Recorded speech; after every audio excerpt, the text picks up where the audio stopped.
Hello, welcome to my live stream. Please, if you can hear me, say you can hear me. Can you hear me, guys? Hello, welcome to my live stream. Please, if you can hear me, say you can hear me.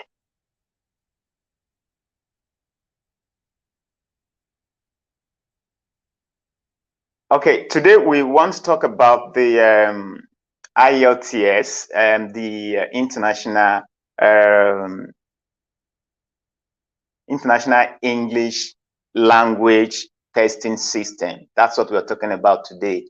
And then we have noticed that most Nigerians, in fact, in recent times, about 45,000 Nigerians had to write a petition and send it to the Home Office of the UK office here in Nigeria, protesting that why should Nigerians be, made to be writing this IELTS each time they want to go abroad for either work or study, and that it is quite unfair for the British government to, always asking Nigerians each time they want to go out to, be that they have as a matter of one of the requirements, they need to pass this IELTS exam before they can, sojourn to the UK.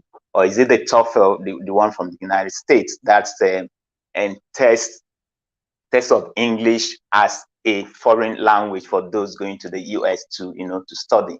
So they say, why would this happen? So guys, I really want you guys to react to this.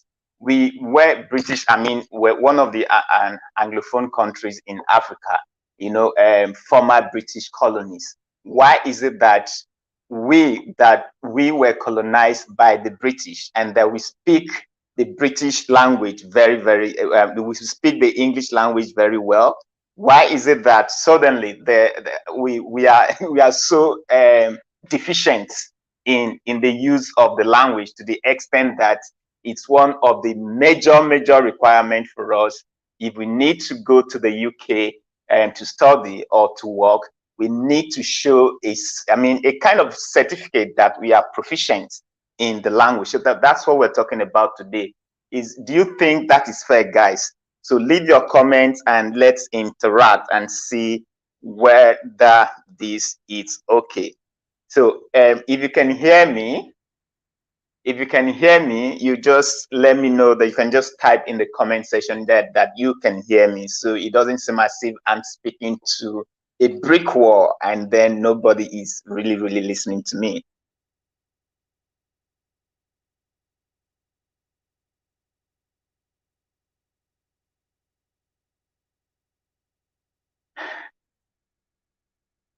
So that is the issue now, because in recent times the UK government has insisted. In fact, it's been there for over 33 years, whereby if you want to go abroad, you must in a way write as a matter of requirements this IELTS, which is the international English language testing system, to show your proficiency in the use of the language.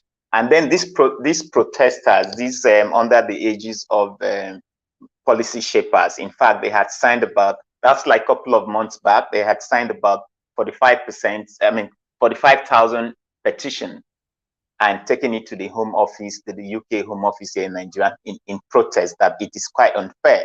Because imagine some countries that even have been exempted from, and they're not even in the list, they're exempted from, and taking this English proficiency exam. I mean, countries like Trinidad and Tobago and Jamaica and the Barbados, Bahamas, and Antigua and Barbuda. I mean, these are countries that I don't see. I mean, we know that in Nigeria, we speak and write the English language very, very well. So why do you think it is fair? You think it is fair for the British government to always insist that for you to study in UK or work in UK, or you want to go to the US for TOEFL, the test of English as a foreign, language? Is it fair for them to always give that as a requirement if you must sojourn to the country to either work or study? So that's the conversation we're having today. And I hope it's going to be interactive. I haven't seen messages dropped here for me to, read, and then because it has to be an interactive conversation. So you can drop your message, guys, so that we would take it up from here. Haven't really seen message. Yeah, please, guys, drop your message and let's have this conversation, because it is quite unfair. I mean, if you want to think of it, I mean,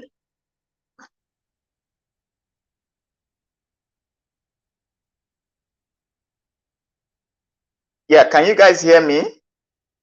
Please, if you can hear me, say yes. Drop the message on the comment section for me to know that you can indeed hear me.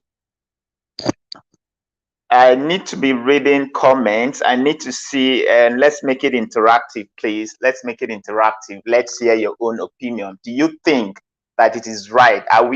Because the UK government is saying that there is no evidence to show that 51% of the population of Nigeria can speak and write the language proficiently. That's what they are saying. And then I'm wondering why they would want, what other proof, evidence do they need? I mean, this is Nigeria. I mean, if, for example, there's a statistic some time ago, I think it was carried out in 2017 in the US. I mean, that statistic shows that Nigerians are the most educated. And then again, if you also want to look at the performance of Nigerians in WAEC or NECO, I mean, in the use of English, you can see that Nigerians have always topped the list of performing students in the English. And even come to think about it, you colonized us, and then you're now insisting that we should be the one. Okay. I'm reading comment from Jolie saying, I think it is fair because it will help you ease communication with those white. Well, that's what Jolie is saying, that it's fair that they should charge us that. But the point is this: in comparison, countries that they have, I mean, these are countries in the Caribbean, the Trinidad and Tobago, Barbados, Dominican Republic, Grenada, Bahamas, Antigua, Barbuda. These are Caribbean countries. I mean, are you saying that they speak and write the use of the English? They speak and write the English language very well, more than Nigerians, and that's why they're exempted from writing the exam. Because the issue here is not just about writing the exam; it's the enormous cost. humongous cost attached to writing this exam. For example, how can you charge Nigerians $202 for them to write just a proficiency exam? How can you charge $202? Is about 100,000 naira, and then for a country that it's out there that is the headquarter of a poverty headquarter of the world, and then a country that is struggling, that you say is the poorest in the whole of the world, that you're charging the citizens of the country to pay more than 100 grand just to take a proficiency exam for them to go out. I mean, for example, now, I mean, there was a study that was carried out that a particular organization that, you know, that takes a particular organization that takes care of this exam, that, you know, and it has the responsibility of, you know, organizing this exam, says that in a year that they have about 3 million Nigerians writing these exams. You know, 3 million Nigerians, multiply that by 100,000. That's about 300 billion naira that the UK government is going to cruise on. You know, with a whooping 300 billion. That's in fact, that's a serious fleece. That's an extortion. That's a rip-off just to write a proficiency exam. And then it doesn't even stop there. You're expected that in 2 years that this exam that you have written, if you've not been able to use this exam to travel, within 2 years it expires. And I'm wondering, why do you think beyond just saying that it's expensive, why does it have to expire in 2 years? Why? How often do they? I mean, the English language is conventional. I know that it's conventional, but how often does the English language change that suddenly within 2 years you become deficient? You no longer know how to speak English. You no longer know how to write, that you have to go and do what I would call a confirmatory test to show that, oh, I can still understand the language, I can still speak the language. Is that why it has to, after paying almost 100 grand, and then within 2 years it will expire? Why then countries in the Caribbean that they can't even speak as most of Nigerians can speak, they are taken off, you know, the list, they are exempted, they can just, you know, go and study or work without having to go through what most Nigerians and maybe other Anglophone countries like Ghana, Kenya, they are made to go through. You think it is fair? Because what most people are saying is that this is another form of colonization. They call it commercial colonization. That is colonialism part 2. That's what most people are saying. I mean, why would you do this to us? So that's what the protest that was carried out some months, I mean, like a couple of months ago, that's about, I think that was around February, March or so. And then so the UK government will have to look into this. So our major goal here is to, trigger off this conversation to find out if indeed it is fair for one, Nigerians to be made to write these exams, and two, why must this exam expire after 2 years? So that's the conversation. I haven't really seen comment here for us. Okay, Learn to Grow says, I think it's our government, they too quiet on this issue, and the government themselves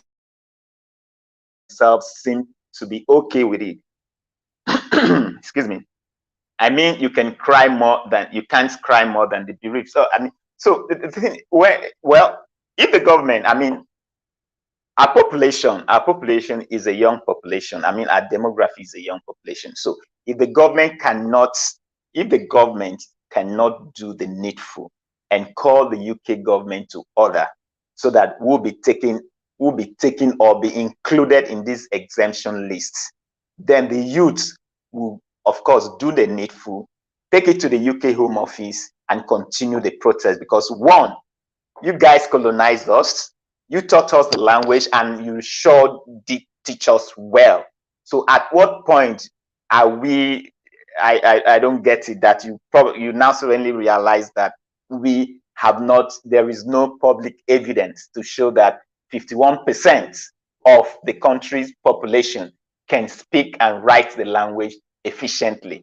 I don't understand that. I don't even believe, because the evidence is there in the public domain to show that Nigerians, they speak. In fact, most Nigerians, if you check the data now, if you check the data, I can see most people who are actually going out to study abroad are between the ages of 19 to about 25 or so, 26.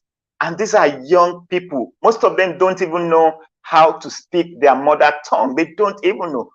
The only language they know, their first major language that they know, which is our lingua franca, it is the English language.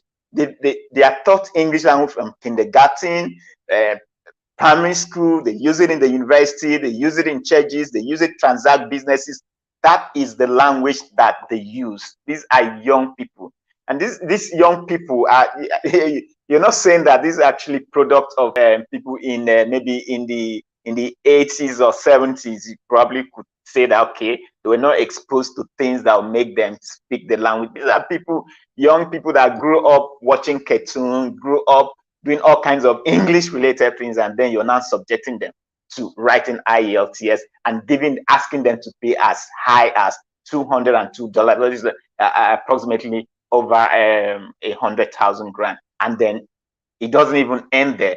And that within 2 years, this exam that they have written, if they are unable to use it within that time frame, it's going to expire. So if they want to go again, they have to, the fluctuation with the with the dollar to the naira. Maybe, who knows, by the time after that 2 year expired, maybe dollar will just probably have been 1,000 naira to $1, and that's pretty high. So that's what they're saying. We must be included in the exemption list. Nigerians must be included. There has to be some reform. There has to be some reform. Do you guys think that there should be some reform in the IELTS exam, that the British government should, reform, that policy? If that's if that is what you agree, can I see your comments so that we can go ahead and trash this thing out? And then I also want to ask you again, maybe you can leave it in the comment section. Does it mean that the English, you can become deficient in the use of English, maybe after 2 years? Is that how fast? Is that the evolution of the changes? Or is that how conventional, how fast the English language changes? That it requires just 2 years, it expires? Is it a product? It's only a product that you pick up from the shelves and start looking at the expiring date. Oh, this product has expired. And I have never seen where they say, I speak English, and I speak English well, and then it's very embarrassing. And then, okay, I want to go out maybe to do my PhD or postdoctorate, and then I am subjected to writing IELTS exam, where you have the oral section, you have the listening section, you have the written section, where, and in some cases the oral in the oral section, they read out all kinds of stuff and ask you to pronounce. And then sometimes they'll tell me about yourself and my family. For crying out loud. It's someone with a PhD, and then you're telling the person, tell us about yourself and your family. And then this is very I would say insulting. It's very insulting that you come and ask. These are questions that primary school pupils here in Nigeria would, within a snap of their finger, will give response to. And then that's what you're asking me, someone going in to do a postdoctorate. And it's embarrassing enough for those kind of stuff. And then you're asked to, you listen to all kinds of things, and they say, okay, pronounce this word, as if you never went to school. For goodness sake, it has to change. And then why must it expire? Because they also try to make a comparison. For example, there's Delft. Delft is a French proficiency test that maybe you're going to a Francophone country to study. They have their own part of the test that you have to take. It's called Delft. So, but that imagine Delft charging just 16K, lasting validity forever. It doesn't expire. Doesn't expire. Delft charges 16K and it does not expire. You use it for life. But for IELTS, apart from paying so much for it, 2 years, it's gone. So meaning that from the first example that I gave, that there's an organization that organizes, the writing of these exams, that said in a year, about 3 million Nigerians write these exams. And that if you extrapolate that and tie it to the 100,000, that means the British government, for just writing a proficiency test, will be cruising home with about 300 billion naira. That's a serious fleece. That's an extortion. That's a rip-off. It has to stop. It has to stop. This is another form of commercial colonization. You can't do that to us. You taught us English language, and you sure did teach us well. So why are you insisting that each time we want to come to your country for study or for work, we have to go through the pains, we have to go through the houses of, proving ourselves that, okay, they used to say, so therefore has now become obsolete. It is now called tautology. So you either say and so or there, or they used to say extreme end.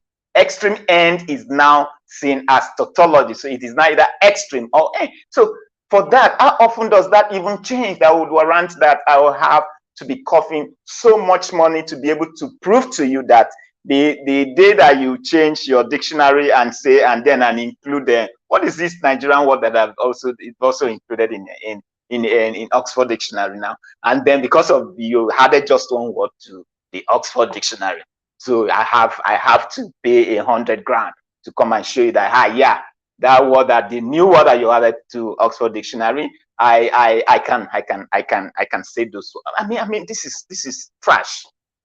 This is trash. So I want to read your comment, guys. I'm not seeing your comment.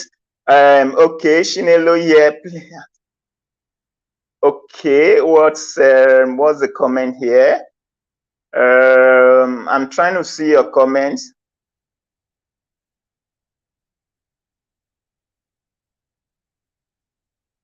Okay. Jolly Grace said, my dear, they already colonized us and we have nothing to do, just to obey. Well, I seriously disagree. Because the truth of the matter is this: if we do not resist, protest, and say that this is not fair, that there has to be some reform, you cannot continue to treat us the way you like, and then you exempt other people that are not even as good as Nigeria. I mean, come to think of it, the British, some people in Britain, their first language is not even the English language. I mean, come to think of it, their first language is not even the English language. Some of them even speak the English language. They don't even speak the English language as their first language. They don't speak the English in Britain. Some British people do not speak the English language as their first language. That's just the truth. Some of them, especially the Irish, their first language is the Kihembrew language. Either they speak Kihembrew or they speak the Gaelic. Some of them. So it is not just that some Nigerians speak. What are we even talking about? It is in this country that we have produced a Nobel laureate in the person of Professor Olusegun, who won the Nobel laureate for the prize of literature. It is in this country. It's in this country that we have produced that. So I do not really understand where they keep saying that Nigerians, you have to write the exam you to show that you're proficient in the language, and that there's no evidence to show that 51% of the Nigerian population can actually speak the language. This is not true, because we have produced absolutely not true. This is absolutely not true, because I don't really understand that Nigeria has produced the best of literary giants. The best of literary giants. Nigeria has produced the best of literary giants. I have mentioned it in the person of Professor Wole Soyinka, a Nobel laureate in literature, and not to even mention Chinua Achebe, the professor of languages and literature, who also won the 2007 Man Booker International Prize, for literature. I mean, do I even mention our very own storyteller, Chimamanda Ngozi Adichie? I mean, there are so many of them. So why would they now subject us, to say that there is no evidence to show that we can speak and write the English language proficiently? I don't think that is true. So can you drop your comment, guys, so that we can interact? Okay, learn to grow. Okay, I think I've read this one.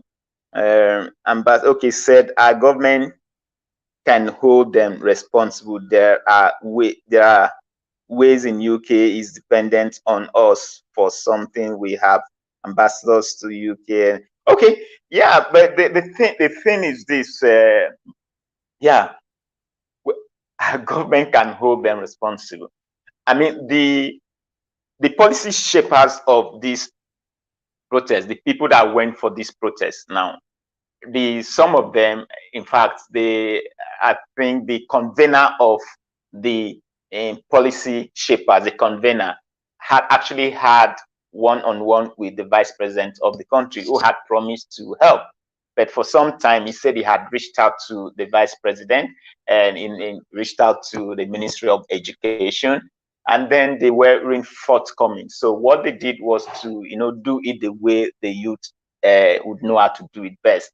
And then they had to, use some other means to be able to get to the UK Home Office, which they did in order to, bring the protest to. And then after, it took them for like 3 months or so before they even got a response for that. So for you to say government may not really. I mean, for them, their kids. I mean, what's 100 grand for them? Yeah, in fact, they don't even think about that. They don't think about that.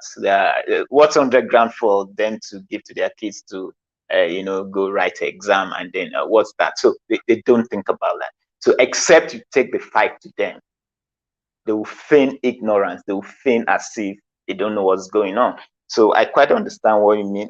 What you mean by the government here should do something about it. So, and then what's other? Okay, you can't cry more than the bereaved. Please, guys, keep your comments coming so that I think it's okay. I've already read that. I've read that. So let's see your comments. Okay, amen. What's this?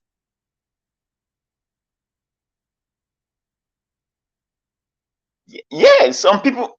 Well, they will write the test for it, because that test. I think the comment is from.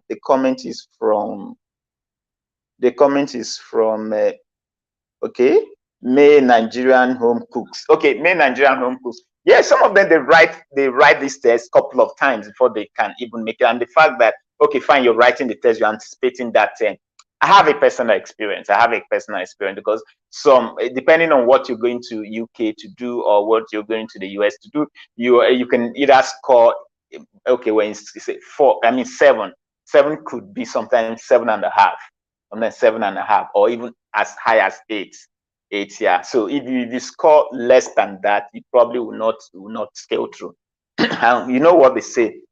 Exam is never a true test for knowledge. For the fact that you have written the exam and you have passed, doesn't mean that the other person that wrote and probably didn't pass that you are better than that person. So it doesn't really mean. There's so many ways. I feel that I just feel that the British government just refuse to look at other options. That's my own opinion. They just refuse to look at other options. There's so many options to determine whether you are proficient in the language or not. I mean, this is a technology age. I mean, you can have one-on-one with me on Zoom or whichever platform that you choose to. Maybe you want to confirm. You want to make your confirmatory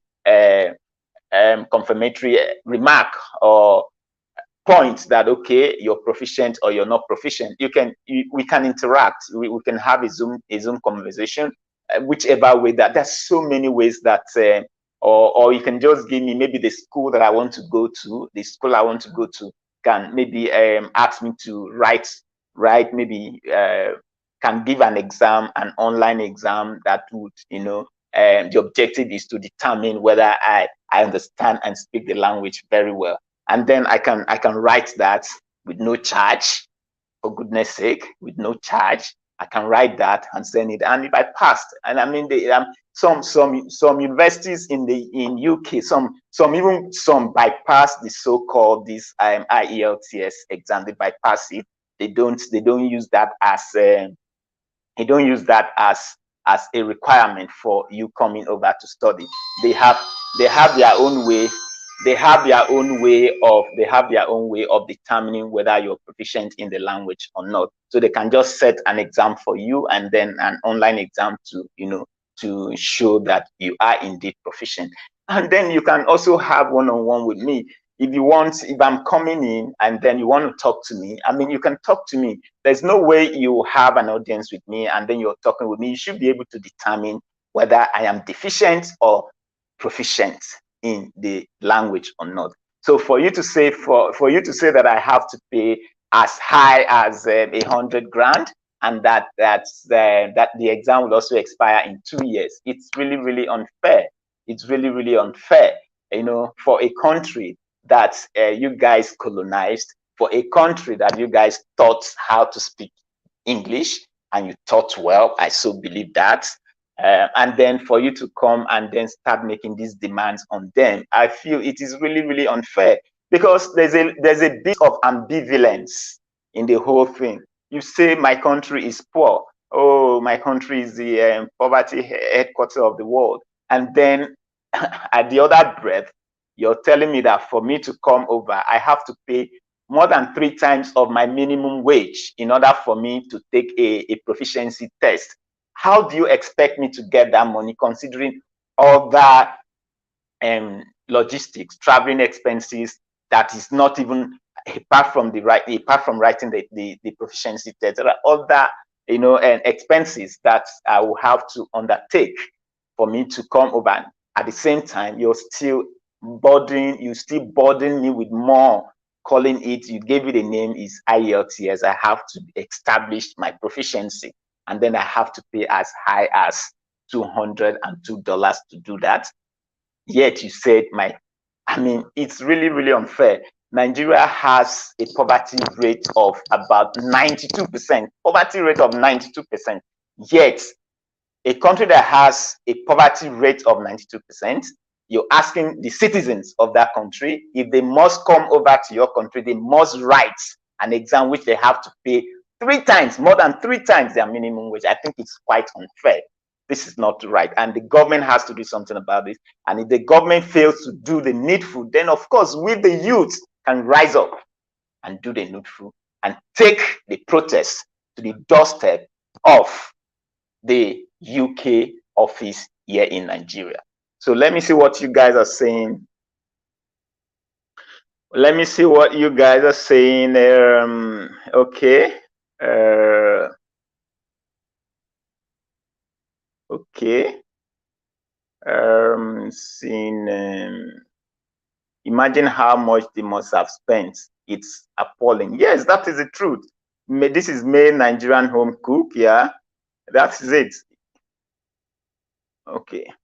Imagine you're going to study abroad. You're looking for, and these are struggling youngsters who just want to go and make something good with their lives. And then you are giving them something that it would have been, I mean, for goodness sake, why would Delve? Nigeria is not even a French-speaking country. Nigeria is not a French-speaking country. Yet, Delve will charge those coming to these Francophone countries 16,000 naira to write their proficiency test. And that the moment they pass this test is going to last for life. For life. Juxtapose that with Nigerians, who is predominantly, I mean predominantly, an English-speaking country. An English-speaking country. And then you pose your own $202, that's over 100 grand. And then after 3 years, you can't use it. So this is a clear case of extortion, a clear case of commercial colonialism. That is it. Rip off. It's unacceptable when countries like countries that you have exempted, and what is Antigua, Barbuda, Grenada, Bahamas, Barbados, Dominican Republic, Jamaica, Trinidad and Tobago. These are countries, Caribbean countries that you have exempted, and now you include Kenya, Ghana, Nigeria, and then some other African countries that were once the colonies of British Empire. That these are countries that you guys colonized. These are countries that you taught how to speak English. And then you are now insisting that there is no public evidence to show that 51% of the population of Nigeria can speak the language. I don't think that is fair, because the evidence are there in the public domain to show that, one, like I mentioned earlier, that a study that was carried out in the US in 2017. Yeah, it was 2017. There was a study that was carried out, and then it discovered that Nigerians were the most educated. The most educated. I mean, it's there. The Nigerian doctors in abroad are about the best brains. We know this thing, and then you come to say that there is no evidence. Is it that you just refuse to acknowledge, or you just want to fleece us? Please take our money, commercialize everything, because we cannot. No. I don't think it's fair. I don't think that is fair. So let me see what you guys are talking about here. Okay, okay. Home of say even Canada is insisting on the English test as well as, of course, they are using it to make money. Nothing. Well, somebody will say, okay, it's. I think there was this argument that we had back and forth, and the person just said that one of the ways could probably have been that they're looking for a way of pruning down, of eliminating most people trying to migrate to abroad. The truth of the matter is this: the number of people migrating to the UK has actually dropped. Statistics have shown that the number has actually dropped compared to Nigerians now go to other countries. It has really dropped. So I don't think it's a case of trying to eliminate or reduce the number of people. No, I don't think so. It's just a way of them making money out of us, nothing more than that. And then because there's nobody to fight for us, so they just continue. And this thing has been going on for 33 years. 33 years. I can give you an example. My great uncle then, when that was in the 90s, when he wanted to go for his, he already had his PhD, when he wanted to go for his postdoctorate, and then he was to write the TOEFL, was to write the TOEFL, the test of English as a foreign language. He was to write that, and then he was made to, go through this. You can imagine someone that had a PhD and was going for his postdoctorate, made to write, something as elementary as that. That could be very, It's in fact, it's an insult to begin with. It's an insult. It's a humiliation. It's a absolute humiliation. I'm telling you that. And then it was made to write. And then when it came, it was, from the gist that it was, it came, he was calling everybody and was talking about it. And that most of the things he was even asked that the thing his last child would reside in like a nursery rhyme, that kind of stuff. And then he was made to go through that kind of humiliation. A PhD holder going for a doctorate, a postdoctorate, and then you're subjecting him to this kind of very humiliating treatment, all in the name of writing IELTS a bit tougher. I mean, it's really not fair.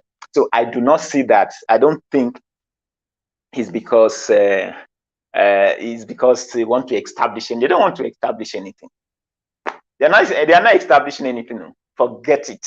If you think they want to establish whether you're proficient, or there are so many other ways for them to do that. They're just trying to use that to make money out of us.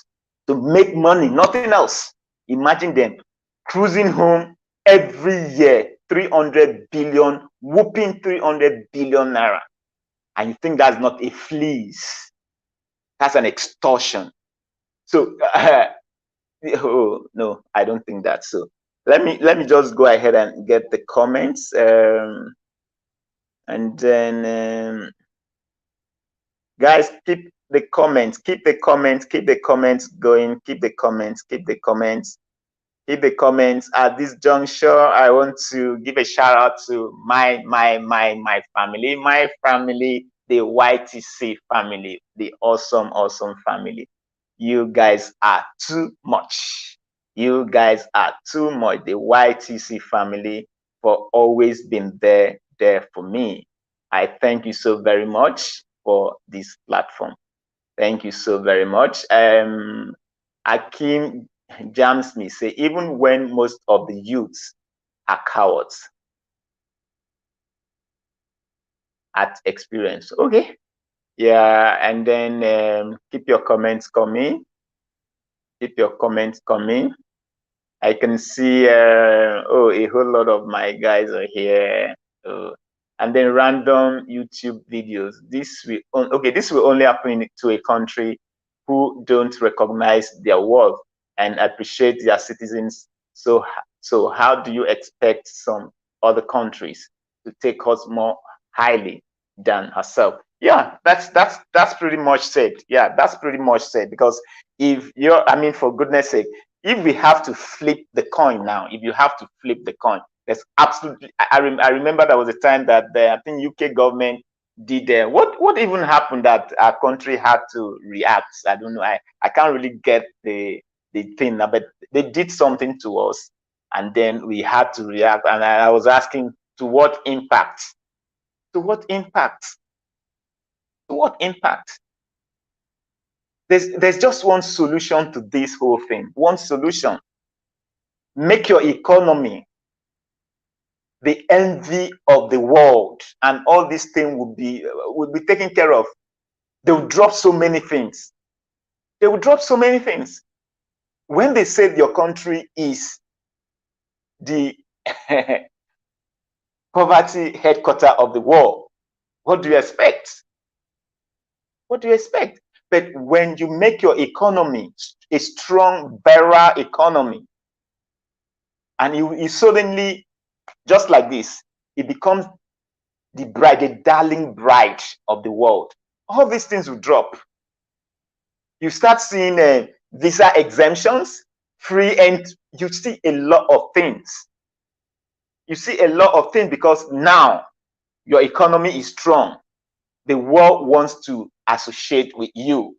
And then so many restrictions that were placed then will suddenly start crashing. So that's the only solution to this. But as long as the country keeps struggling economically, countries will continue to disrespect you. It's as simple as that. I mean, just imagine countries that are exempted from writing the exam. Jamaica, I listened to, with no particular intention to, to denigrate any country. I'm not here to denigrate any country, but I'm just telling you, it's fair. A Jamaican person comes to speak to you, and then a Nigerian comes to speak and write, for goodness sake, can you even compare? Or Trinidad and Tobago, I mean, for goodness sake, these are, I mean, what is this? Antigua, Barbuda, what's that? And then you compare that to Nigerians. When they say we are the giants of Africa, forget the size. We're not even talking about the size. Talk about our brains. We've got it. We've got the brains. Anywhere, we've got the brains. We can stand tall anywhere. We can stand tall anywhere. Do your research and see how Nigerians are making waves abroad. Just check. And then you come to say that you cannot determine whether 51% of Nigerians can speak and write the language. And for that reason, they have to be coughing out a whooping sum of over 100 grand to write a test that is going to expire in 2 months, in 2 years. Wow. Okay, guys, keep the conversation going. And then a country, okay, this is random YouTube again. A country of one of the most educated populace is, of course, that is just that. I just told you. A citizen of Nigeria is a Nobel laureate. He won the Nobel Laureate Prize for Literature. Yes, that is the truth. And that is the country they are subjecting to this kind of very humiliating treatment. I see that there's going to be some reform. There's going to be some reform in that policy. And I see that happening, in fact, within the next 1 or 2 years. There's going to be, because the pressure is too much. If we were, I don't even know, if we were ignorant of what they were doing, now it has been brought to the fore that we know what you guys are doing, and it's time that correction was made. And it's time that that reform was made. So I see that happening. Okay, let's keep on with the conversation. Hamed Howell says, the problem is that there is no cooperation among the youth to kick against this experience. Well, they have started. I mean, as at, I think like a month ago or so or less, I said earlier that about 45,000 Nigerians signed this petition, and this petition was taken to the British Home Office here in Nigeria. Yeah, because our leaders, especially those in authority, are not well educated. That is why we are being treated like this. Yeah, pretty much said. And that's the truth. That's the truth. Because if you see the requirement for the requirement, all you just need to do just to have your O level. That's just the basic. That's just the basic. So that's little wonder why, in fact, you can see the quality of bills that come out of the legislative house, and because the quality of bills is also dependent on the quality of representation. So if you have a good representation, and then the bill that comes out will also be very quality bill that will take care of most of these agitations going on. I mean, you can't do this. You can't come to my country and be doing this. You can't do this. There's so many things and so many that, of course, this video is not for that. This particular live stream is not for that. We're focusing on this topic. Maybe when that time comes, we can probably, because it's absolutely crazy. I'm telling you the truth. It is. It is. Okay, Flourish, okay, says Flourish Kai say, it's because our leaders, especially those in authority, are not well educated. That okay, I think I've read this. Are not well educated. That's why we are treated like this. Okay, I read that there. And then okay, he went on again. Steve Flourish Kai said, and they go to foreign countries to represent us, and they don't speak well. They speak based on written and prepared speech. Yeah, but yeah, well, written and prepared speech, I mean, you may be right, but then even if we have to take it beyond that, even if we have to take it beyond that, even if the written and prepared speech, I mean, why don't you include most of this consent in your whoever that prepares the speech for you, and then you go there in the world stage and make it an issue, and then I let it trend, because it's really not acceptable. Because what I really want you guys to talk about with me is how do you balance the fact that the country is battling with so many things, and has about 92% poverty rate. 92% poverty rate, that's what the country has. And then one other country that keeps saying that the country is not doing well, there's so much poverty in the country, is asking the citizen of that same country to pay as much as more than 3 times their minimum wage. Is that not hypocrisy? For me, that's hypocrisy. So one would have thought that if you say my country is the poverty capital of the world, and that there's so many poor people in my country, you could have gone ahead to even give an exemption, okay, because of the circumstance, in order to show solidarity, as you say, with the fact that we are the poverty headquarter of the world. The citizens migrating to the UK, either for work or study, must not write the IELTS exam. Or even if they must write it, they must not pay for it. Why don't you just go ahead and say that? So why do you subject them? You know the level of their financial capability, but you should still go ahead to ensure that they pay that much. And then within 2 years, that which they have written, assuming they were unable to use it for what they want to use it for, expires like a product kept in the shelf. That's not fair. So let's continue with the message. Okay, keep coming, guys. Hello, guys, keep coming with your messages, because it's really, really, really, really, really, really not fair.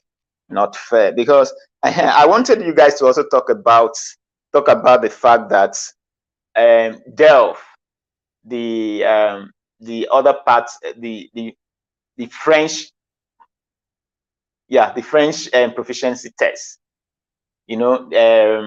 charging 16,000 for a test that it doesn't expire. What do you guys have to say? Compare that to the IELTS. That I just want to see comment on that. I haven't really seen that comment. I want to say I saw the one Jolie said that they have to write the exam so that they can establish if they are proficient in the language or not. The truth of the matter is that maybe some people may actually, but we're not even talking about the minority here. We're not talking about the minority, because there's always the minority. Everybody cannot be proficient. Everybody cannot be proficient. You cannot be, because maybe 2% of your population is deficient in spoken and written English. You now have to subject the rest 98% to writing the test. No, it's not done that way. Not done that way. Like I said, there are other ways.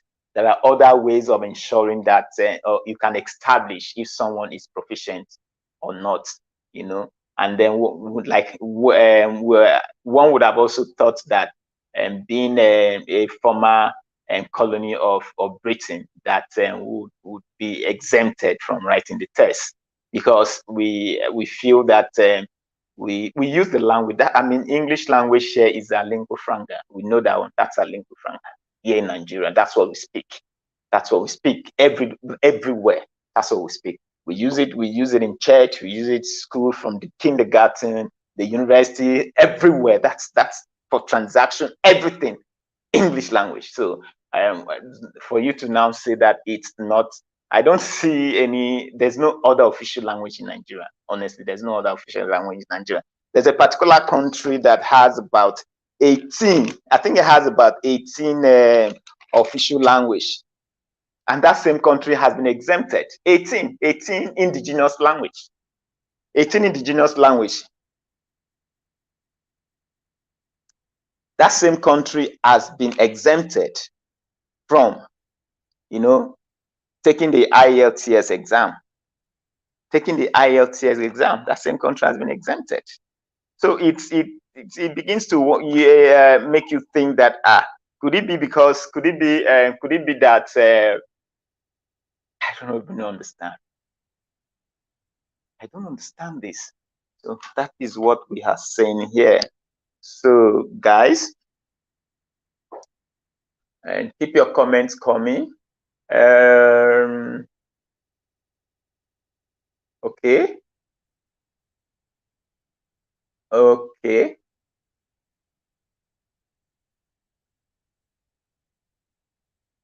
All right. So I'm going. Chinelo, I can see you there. Okay. Okay.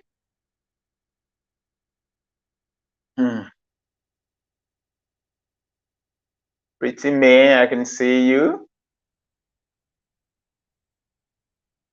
Okay, I think I've read this. The problem is that there is no cooperation among the youths to kick against this experience.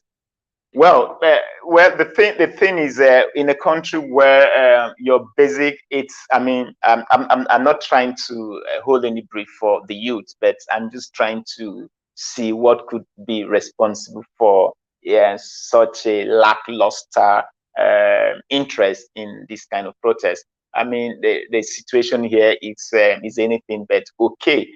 So most people are more concerned in their basic, the things, their subsistence, the things that that will keep them going for the day.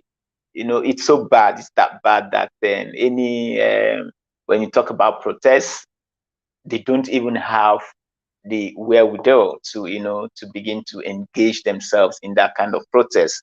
So that's why you see sometimes, and when things go the way things are going, you probably think that people will come out and then show their dissatisfaction with those kind of stuff. But you see them not really doing that. It's just because of the way things are.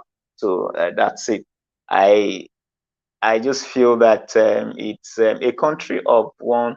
Okay, I think I've read this one. Guys, keep the conversation going.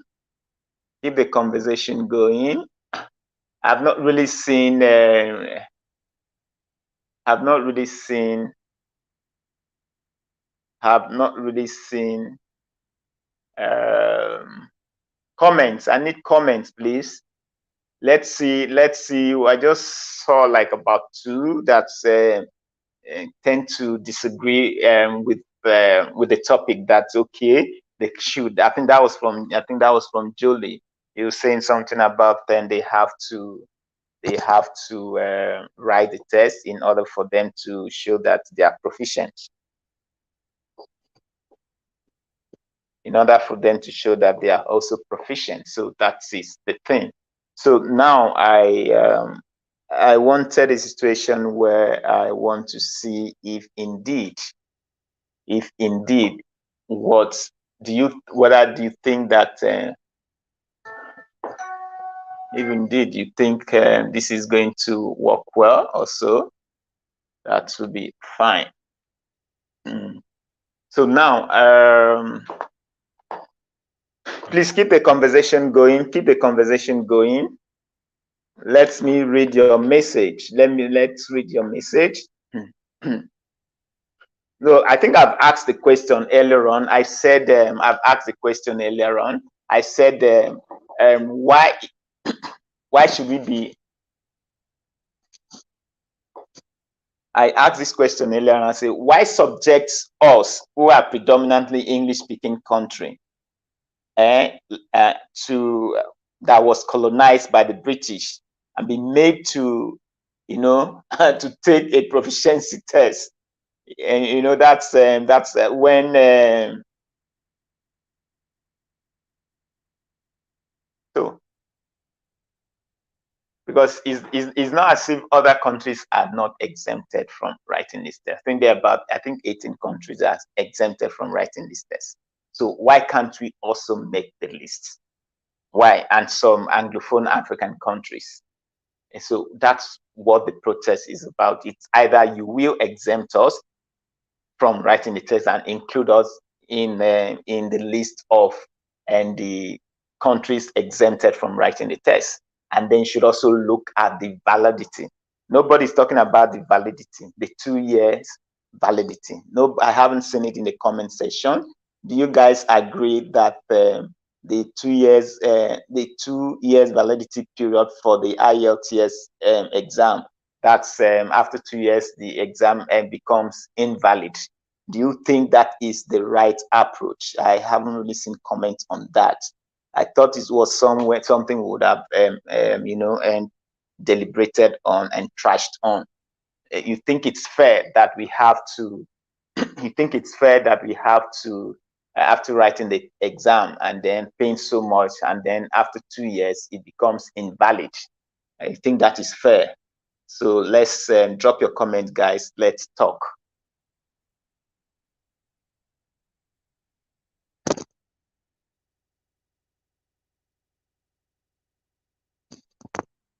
Okay, a comment coming in from that angle.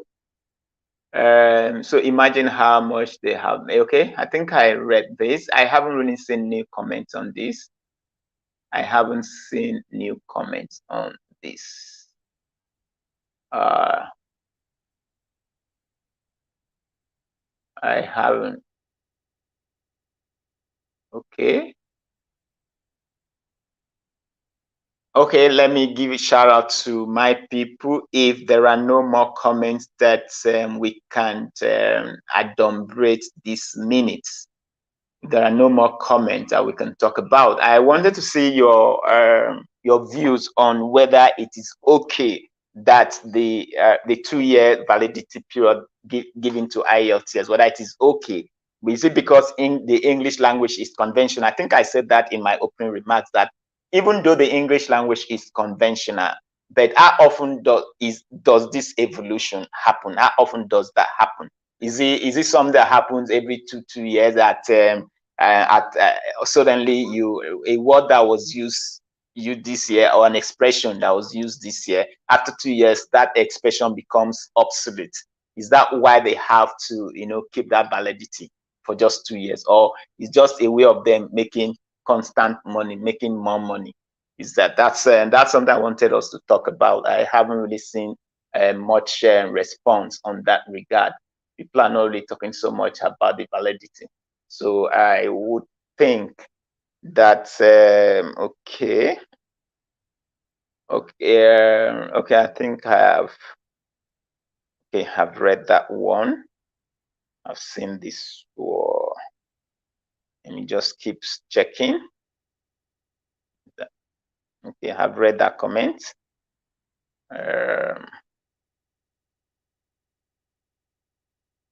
Yes, yeah, Jollylish just echoed what I just talked about not quite long ago. I talked about our economic empowerment, the fact that we are. Okay, let me just read the comments and what he said. He said, if you're talking about improvement of our economy, I'm with you on that. That's exactly the point, because if our economy is strong, it is viral, I can bet you most of these hurdles that the so-called countries put on, as if when you get to their country, you begin to pick go, on the streets, you begin to manna will start falling from heaven, and then start picking them, and then that's why they placed all those embargo hurdles. The moment your economy is strong, the moment your economy is viable, I can assure you most of these hurdles will drop. You see them even giving Nigerians visa free to their country because they want to be part of a booming economy, and that's just the truth. That's just the truth of the matter. But as long as we remain the way we remain, as long as we are seen by the world as the poverty headquarter of the world, as long as that label As long as that label is there, man, I can tell you, they'll think they are doing us a favor with all, and in fact, they'll give you all kinds of conditions, and they still feel that they're doing you a favor. That is it. So until something is done about our economy, we'll continue to be treated like the trash that we've been treated. You continue to be treated. And then Florida, I think have I read this one? It's because leaders are those in government. Okay, I've read that particular one. And then they go, okay, yeah, I've also read this one.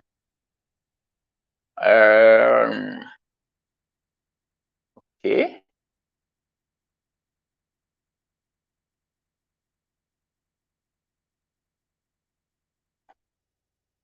All right, guys, I think I've gone through almost all the comments.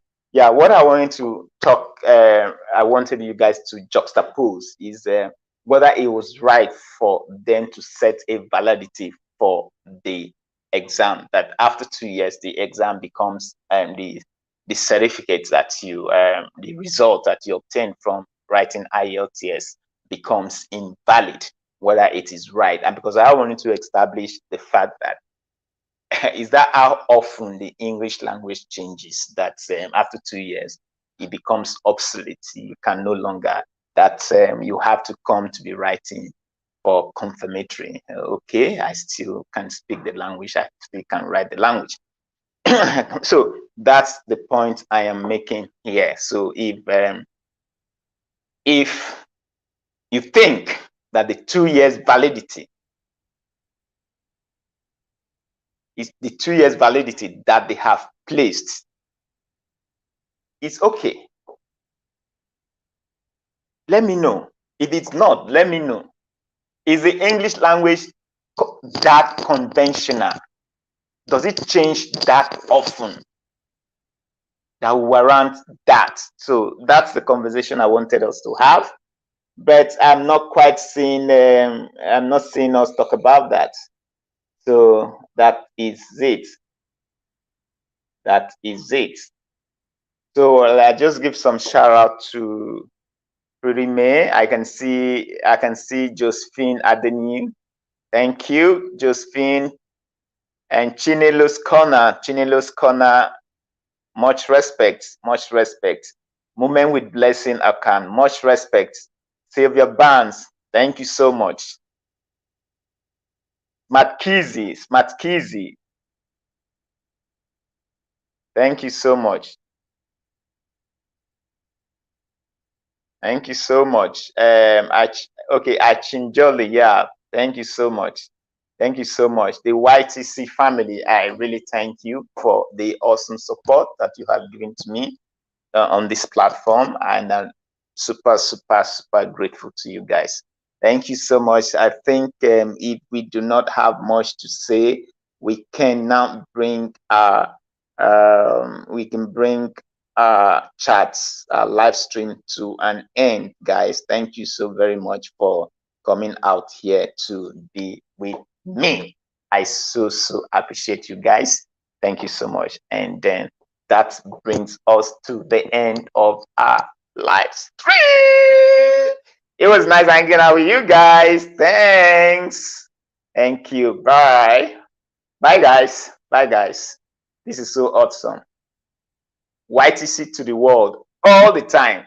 YTC to the world all the time. All the time.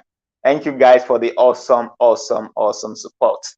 And then let's take this home. We should, for goodness sake, take this home. We should take this home, that there is need for us to always speak out, speak out against things that don't favor us, the youth, and then so that changes will come, positive changes can be made. Thank you guys. So that brings us to the end of our live stream. See you guys. Bye.